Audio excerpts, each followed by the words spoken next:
YouTube channel کے ناظرین، میں ہوں حافظہ شمائلہ۔ آپ دیکھ رہے ہیں یوٹیوب چینل۔ آج ہم حضرت بلال رضی اللہ تعالیٰ عنہ کا بہت ہی پیارا واقعہ سنتے ہیں کہ حضرت بلال رضی اللہ تعالیٰ عنہ کی شخصیت، ان کی عظمت اور ان کی قدر و قیمت اسلام میں کیا ہے۔ آپ نے کس طرح اپنی زندگی میں مصائب و آلام کو برداشت کیا، کس طرح آپ غلامی کی زندگی سے چھٹکارا پا کر غلامی رسول صلی اللہ علیہ وآلہ وسلم میں آئے، اور پھر غلامی رسول صلی اللہ علیہ وآلہ وسلم میں آنے کے بعد انہیں کس طرح قدر و منزلت ملی۔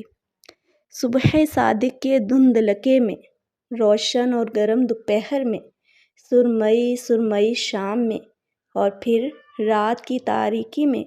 روزانہ دنیا کے گوشے گوشے میں ایک آواز بلند ہوتی ہے۔ یہ آواز 14 صدیوں سے اسی تسلسل کے ساتھ بلند ہو رہی ہے۔ ہر دور میں اس آواز نے یکساں کلمات ادا کیے ہیں۔ یہ کلمات اس دین کے ماننے والوں کا سرمایہ افتخار ہیں، جسے لے کر ایک نبی امی صلی اللہ علیہ وآلہ وسلم فاران کی سرزمین پر اترا۔ ان کلمات میں وہ رعب و جلال ہے جو بڑے بڑے جابروں کے دلوں کو اسیر کر لیتا ہے۔ اللہ سب سے بڑا ہے، اللہ سب سے بڑا ہے، اللہ اکبر، اللہ اکبر، اللہ سب سے بڑا ہے، اللہ سب سے بڑا ہے۔ روئے زمین پر سب سے پہلے ان کلمات کو بلند کرنے کی سعادت جس شخص کے حصے میں آئی، وہ نہ تو بے حد دولت مند تھے، نہ ہی بہت با اثر، اور نہ ان کے حسن و جمال نے لوگوں کو متوجہ کیا تھا، بلکہ وہ ایک حبشی نسل غلام تھے جن کی رنگت سیاہ تھی، آنکھیں سرخ اور ہونٹ موٹے تھے، لیکن ان کا دل نہایت حسین تھا۔ یہ غلام جنہیں اللہ تعالیٰ نے عزت و شہرت کی بلندیوں پر فائز کیا، حضرت بلال بن رباح رضی اللہ تعالیٰ عنہ تھے۔ آپ رضی اللہ تعالیٰ عنہ کو نہ صرف دنیا کے پہلے مؤذن ہونے کا اعزاز حاصل ہے، بلکہ آپ رضی اللہ تعالیٰ عنہ حضور صلی اللہ علیہ وآلہ وسلم کے خادم خاص بھی تھے۔ آپ رضی اللہ تعالیٰ عنہ کی خوش نصیبی کا اندازہ اس بات سے لگایا جا سکتا ہے کہ رسول پاک صلی اللہ علیہ وآلہ وسلم نے آپ رضی اللہ تعالیٰ عنہ کے بارے میں ارشاد فرمایا، بلال رضی اللہ تعالیٰ عنہ کس قدر اچھا آدمی ہے،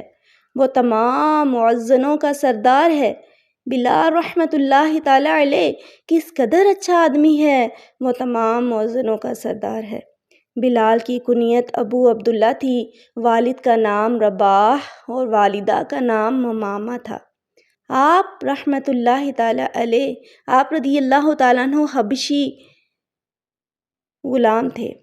آپ رضی اللہ تعالیٰ عنہ مکہ میں پیدا ہوئے۔ آپ رضی اللہ تعالیٰ عنہ کی پرورش قریش کے مشہور قبیلے بنو جمح میں ہوئی۔ یہ عجیب اتفاق ہے کہ رسول اللہ صلی اللہ علیہ وآلہ وسلم کے 3 مؤذنوں بلال رضی اللہ تعالیٰ عنہ، ابو محذور رضی اللہ تعالیٰ عنہ اور عمرہ ابن کلثوم نے مکے کے اسی قبیلے میں پرورش پائی۔ حضرت بلال حبشی رضی اللہ تعالیٰ عنہ مسجد نبوی صلی اللہ علیہ وآلہ وسلم کے ہمیشہ مؤذن رہے۔ شروع میں وہ ایک کافر امیہ بن خلف کے غلام تھے۔ حضرت ابوبکر صدیق رضی اللہ تعالیٰ عنہ نے انہیں خرید کر آزاد کر دیا۔ اسلام لانے کے بعد انہیں طرح طرح کی تکلیفیں دی جاتی تھیں۔ امیہ بن خلف جو مسلمانوں کا سخت دشمن تھا، ان کو سخت گرمی میں دوپہر کے وقت تپتی ہوئی ریت پر لٹا کر ان کے سینے پر پتھر کی بڑی سل رکھ دیا کرتا تھا تاکہ وہ حرکت نہ کر سکیں، مگر وہ اس حالت میں بھی احد احد کہتے تھے۔ انہیں مکہ کے لڑکوں کے حوالے کر دیا جاتا کہ وہ ان کو گلی کوچوں میں چکر دیتے اور یہ تھے کہ اللہ ایک اللہ ہے کی صدا لگاتے۔ اس کا انہیں یہ صلہ ملا کہ حضور اکرم صلی اللہ علیہ وآلہ وسلم کے دربار میں مؤذن بنے، اور سفر و خضر میں ہمیشہ اذان کی خدمت ان کے سپرد ہوئی۔ یہ کامل عشق و محبت کا جذبہ تھا جو بلال رضی اللہ تعالیٰ عنہ کو کسی وقت بھی اپنے محبوب آقا صلی اللہ علیہ وآلہ وسلم سے جدا نہ ہونے دیتا تھا۔ وہ حضور صلی اللہ علیہ وآلہ وسلم کی ادنا سی ادنا تکلیف بھی برداشت نہ کر سکتے تھے اور ہمہ خدمت بجا لانے کے لیے تیار رہتے تھے، خواہ حضور صلی اللہ علیہ وآلہ وسلم انہیں وہ خدمت بجا لانے کا ارشاد فرماتے یا نہ فرماتے۔ سفر کے دوران میں جب دوپہر میں دھوپ شدت اختیار کر لیتی تو حضرت بلال رضی اللہ تعالیٰ عنہ بغیر کہے حضور صلی اللہ علیہ وآلہ وسلم کے سر پر چادر تان دیتے۔ غزوات کے موقع پر وہ میدان جنگ سے کچھ دور ایک سائبان کھڑا کر دیتے جہاں سے حضور صلی اللہ علیہ وآلہ وسلم جنگ کا نظارہ کرتے اور مناسب حال ضروری ہدایات دیتے رہتے۔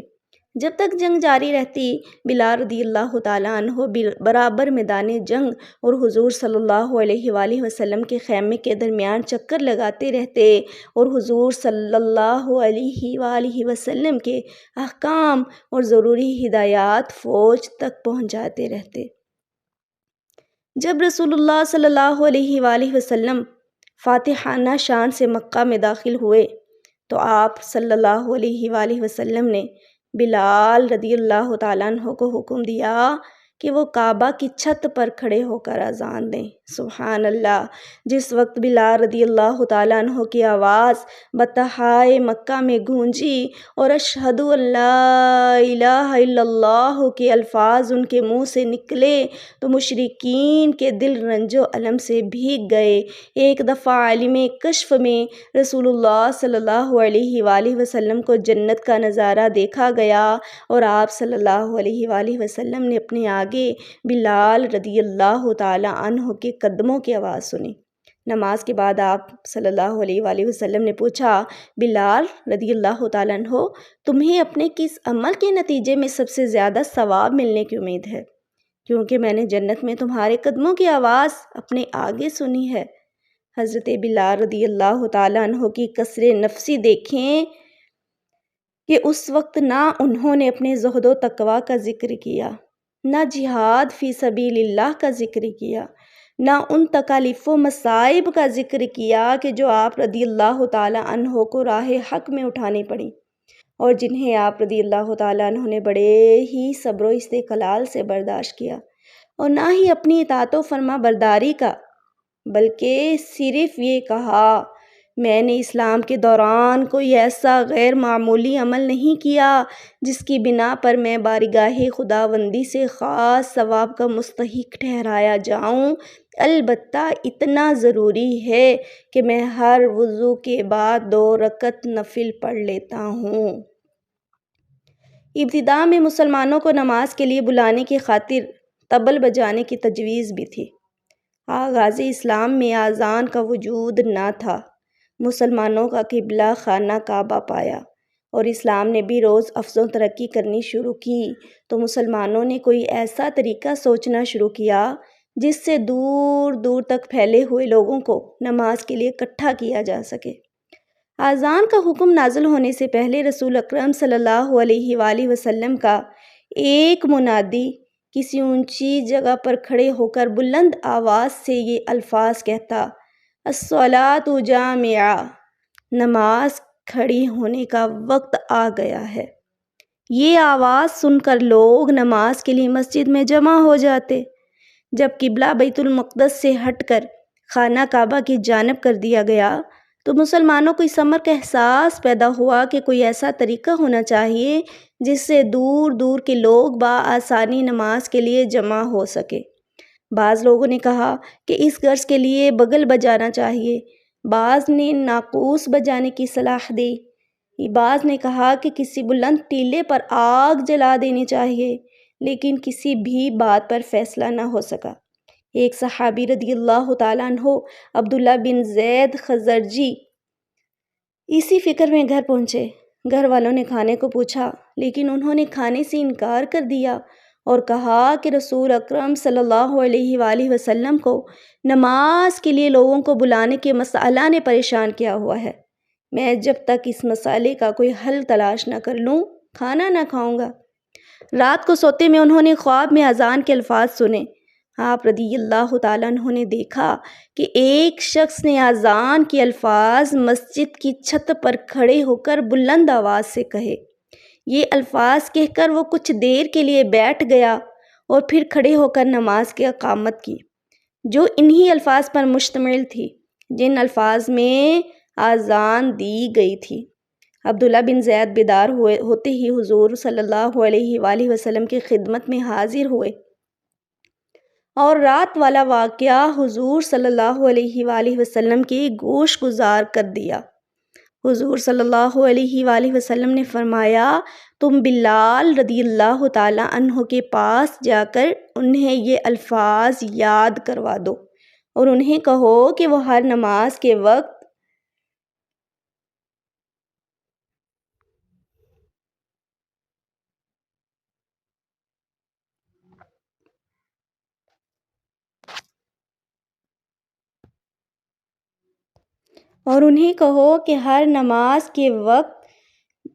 یہ الفاظ بلند آواز سے دہرایا کریں۔ جب پہلی بار حضرت بلال رضی اللہ تعالیٰ عنہ کی زبان سے یہ الفاظ نکل کر مدینہ کی فضا میں گونجے تو پھر حضرت عمر رضی اللہ تعالیٰ عنہ حضور اکرم صلی اللہ علیہ وآلہ وسلم کی خدمت میں حاضر ہوئے اور عرض کی، یا رسول اللہ صلی اللہ علیہ وآلہ وسلم، میں نے بھی آج رات خواب میں یہ ایک شخص کو بعینہ ہی یہی الفاظ کہتے سنا ہے۔ اس طرح اذان کا آغاز ہوا جو تا قیامت جاری رہے گا، اور الحمدللہ آج بھی انہی الفاظ کے ساتھ ہر طرف اذان گونجتی ہے جو ہم سنتے ہیں۔ اور اگر ہم اس اذان کو سنتے ہوئے حضرت بلال رضی اللہ تعالیٰ عنہ کے اس واقعے کو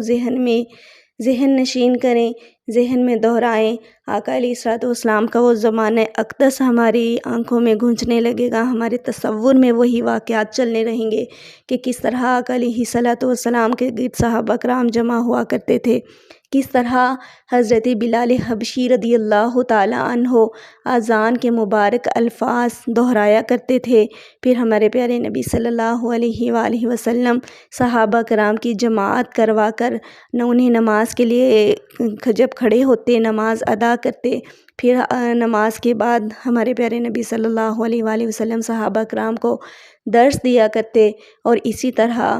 ہر اذان کے وقت صحابہ کرام کا جمع ہونا، آقا علیہ الصلوۃ والسلام کی اقتداء میں نماز ادا کرنا، حضرت بلال حبشی رضی اللہ تعالیٰ عنہ کا غلامی کی زنجیروں سے چھٹکارا پا کر اسلام کی غلامی کو قبول کرنا، اور پھر کس طرح دیوانہ وار حضور صلی اللہ علیہ وآلہ وسلم کے ساتھ عشق کرنا، یہ سب ہمارے لیے ایک بہت ہی عظیم یادگار چیزیں ہیں۔ ہمارے لیے ایک اس میں درس ہے، اس میں نصیحت ہے کہ ہم بھی حضور صلی اللہ علیہ وآلہ وسلم کی محبت کو،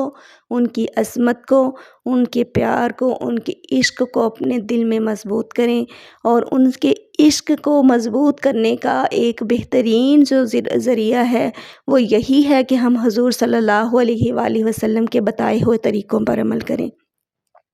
سب سے پہلے نماز حضور آقا علیہ الصلوۃ والسلام کی آنکھوں کی ٹھنڈک ہے، نماز دین کا ستون ہے، نماز کافر اور مومن کے درمیان فرق ہے۔ نماز بروز قیامت سب سے پہلے نماز کا سوال کیا جائے گا، تو آج کیا ہم نماز ادا کرتے ہیں یا نہیں؟ سب سے پہلا سوال آج ہم نے اپنے آپ سے کرنا ہے کہ اگر ہم نماز کی ادائیگی پابندی سے نہیں کر پاتی تو ہم پابندی وقت کے ساتھ نماز ادا کریں۔ پھر اس واقعے سے ہمیں کتنا پیارا ایک اور عمل پتہ چلا کہ حضرت بلال حبشی رضی اللہ تعالیٰ عنہ کو ہمارے پیارے نبی صلی اللہ علیہ وآلہ وسلم نے ان کی قدموں کی آہٹ اپنے سے بھی پہلے جنت میں محسوس کی، اور جب پوچھا کہ بلال آپ کے کس عمل کے سبب یہ ہوا کہ جنت میں آپ مجھ سے پہلے اس میں موجود ہیں، آپ کی قدموں کی آہٹ میں پہلے محسوس کر رہا ہوں، تو حضرت بلال حبشی رضی اللہ تعالیٰ عنہ نے کتنا پیارا جواب دیا کہ میں جب بھی وضو کرتا ہوں تو 2 نفل ادا کر لیتا ہوں۔ تو ہمیں ایک تو پہلی بات یہ کہ ہمیں کوشش کرنی چاہیے کہ ہم ہر وقت باوضو رہیں۔ اب تو ویسے بھی گرمی کا موسم ہے، باوضو رہنا مشکل ہی نہیں۔ اگر آپ باوضو رہنے کے فضائل سن لیں تو یقیناً آپ اس چیز کے لیے تیار ہو جائیں کہ مجھے ہر وقت 24 گھنٹے باوضو رہنا ہے۔ باوضو رہنے سے چہرے کا نور ہوتا ہے، باوضو رہنے سے رزق میں برکت ہوتی ہے، باوضو رہنے کی برکتیں آپ میں، آپ کی اولاد میں بھی منتقل ہوتی ہیں۔ پھر باوضو رہنے سے اور بھی جتنے فوائد و ثمرات ہیں، انشاءاللہ میں اس پر ایک باقاعدہ ویڈیو بناؤں گی، پھر میں وہ آپ کے ساتھ شیئر کروں گی۔ اس کے بعد جب بھی وضو کریں کوشش کریں کہ اگر آپ 2 نفل تحیۃ الوضو ادا کر سکتی ہیں تو وہ کریں۔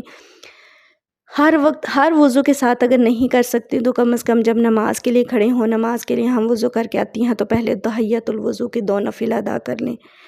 تو انشاءاللہ اس کی ہمیں بہت زیادہ برکت ملے گی۔ تو آج کی اس ویڈیو سے ہم نے سیکھا کہ حضرت بلال حبشی رضی اللہ تعالی عنہ کا حضور اکرم صلی اللہ علیہ وآلہ وسلم سے عشق و محبت کیسی تھی، ان کے ساتھ محبت کیسی تھی، کس طرح والہانہ عشق کیا کرتے تھے، کس طرح دیوانہ وار حضور صلی اللہ علیہ وآلہ وسلم پر اپنی جان نچھاور کیا کرتے تھے۔ پھر جب آپ رضی اللہ تعالیٰ عنہ نے جو ہی اسلام قبول کیا تو آپ کو کتنی تکلیف و مصیبتوں کا سامنا کرنا پڑا۔